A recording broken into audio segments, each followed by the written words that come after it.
Don't forget to like and subscribe. At the Grandview Museum of History in Denver, Colorado, visitors marvel at exhibits showcasing the rich past of the natural world. They are oblivious to the fact that just a short distance away, in a secured storage room, lies the grim evidence of a sinister crime. Authorities in Summit County, Colorado, have enlisted the expertise of forensic anthropologist Dr. Nathan Caldwell to help solve a chilling murder mystery. The remains, reduced to little more than a skeleton, offer few immediate clues. Caldwell's analysis indicates that the victim was a woman between 28 and 35 years old. Her death was violent, multiple stab wounds, evidence of a struggle, but her identity remains a mystery. Where did she come from, and who would have wanted her dead? When working on forensic cases, the initial step is often straightforward. Compare the remains to missing persons reports, check dental and medical records, and attempt to match the victim to a known individual. In many cases, identification happens quickly. However, in this instance, Summit County detectives have no immediate leads. There are no matching missing persons reports, and without a name, the investigation remains at a standstill. Caldwell must meticulously examine every piece of available evidence, hoping to reconstruct the woman's life and ultimately uncover the circumstances of her death. The crime scene provided few personal belongings. Among the items recovered were a simple metal hair clip, a plastic comb, and a faded wristband with an illegible design. The victim's jeans had disintegrated, leaving behind only the remnants of a synthetic waistband, likely from her underwear.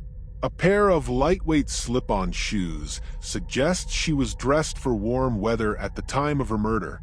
A thorough examination of the hair found at the scene reveals that she was a brunette with natural waves. Recovered fingernail fragments indicate that she had been wearing dark red nail polish. Every tiny detail becomes a potential clue, each one offering a glimpse into the life of a woman who no longer has a voice. One of the most significant discoveries comes from the victim's spine. Deep impressions in her vertebrae indicate that the discs between them had suffered wear and tear, suggesting a physically demanding job. Perhaps she was a laborer, a warehouse worker, or someone who spent long hours on her feet. Additional findings support this theory. Her dental records reveal a history of care, cosmetic fillings on her front teeth to maintain her appearance, but the neglect in her later years is apparent. 5 molars are missing, and dark stains on her teeth suggest she was a smoker. Everything about her remains paints a picture of someone who may have struggled financially in her final years, yet once took care to present herself well. Detectives in Summit County, led by seasoned investigator Mark Renshaw, know that in most homicide cases, the perpetrator is someone close to the victim. If they can determine her identity, they can begin piecing together her relationships, her routines, and the possible motive for her murder. However, without a name, their usual methods are ineffective. Interviews with local businesses, shelters, and community centers yield no results. Law enforcement agencies across the country are notified and sketches of the woman are distributed widely, but no one steps forward with information. Months turn into years and still, the woman remains unidentified. Despite the passage of time, the case is far from cold. Renshaw and his team continue to receive sporadic leads, an anonymous tip from California, an inquiry from a woman in Montana who believes she might be a relative, but none lead to a definitive match. The case remains active, investigators combing through databases, reviewing missing persons reports from as far back as 6 years before the body's discovery, hoping for a breakthrough. To increase the chances of identifying the victim, Dr. Caldwell works with specialists at the Federal Crime Lab to create a more detailed facial reconstruction. Using advanced forensic software, they generate an image that depicts how the woman may have looked in life. by layering digital muscle structure over the skull, accounting for the estimated thickness of facial tissue based on demographic data, and incorporating details from the crime scene, such as her hair texture and known dental characteristics. The resulting image is the closest thing investigators have to a living representation of the victim. In an effort to make her face more recognizable, they add a slight smile, revealing the small gap between her front teeth and the worn cosmetic fillings that would have been visible in life. Despite extensive nationwide distribution of the image, no credible leads emerge. One of the biggest challenges in solving the case is determining when the murder actually took place. When the body was discovered in 1994, the bones were completely dry, the soft tissue long decomposed.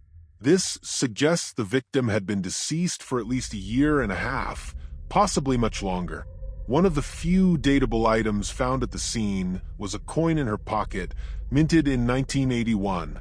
This means the murder likely occurred between 1982 and 1992, a frustratingly wide time frame that further complicates the search. 3 years after the discovery, detectives continue to exhaust every available lead. Renshaw and his team send out periodic case updates, refresh missing person searches, and attempt to keep the woman's face in the public consciousness. Some details of the crime, including the exact location and number of stab wounds, are deliberately withheld. This ensures that if someone does confess, investigators can verify their story against undisclosed facts. Yet, as time passes, the prospect of solving the case grows dimmer.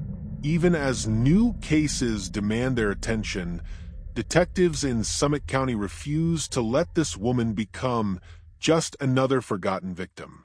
With each passing year, they renew their commitment to identifying her and bringing her killer to justice. A face without a name, a crime without a resolution. She remains one of the county's most haunting unsolved mysteries. Somewhere, there may be friends or family who once wondered what became of her. Somewhere, a killer may still walk free. The search continues. The questions remain unanswered. And until the day she is identified, law enforcement refuses to let her story fade into obscurity. More than 2 decades later, advances in DNA technology and forensic science offer a renewed sense of hope. A task force dedicated to cold cases revisits the Summit County Jane Doe, running new DNA analysis and checking updated databases for familial matches. A breakthrough may still come, and until that day arrives, detectives and forensic specialists alike remain steadfast in their mission: to give this woman back her name, her identity, and the justice she deserves.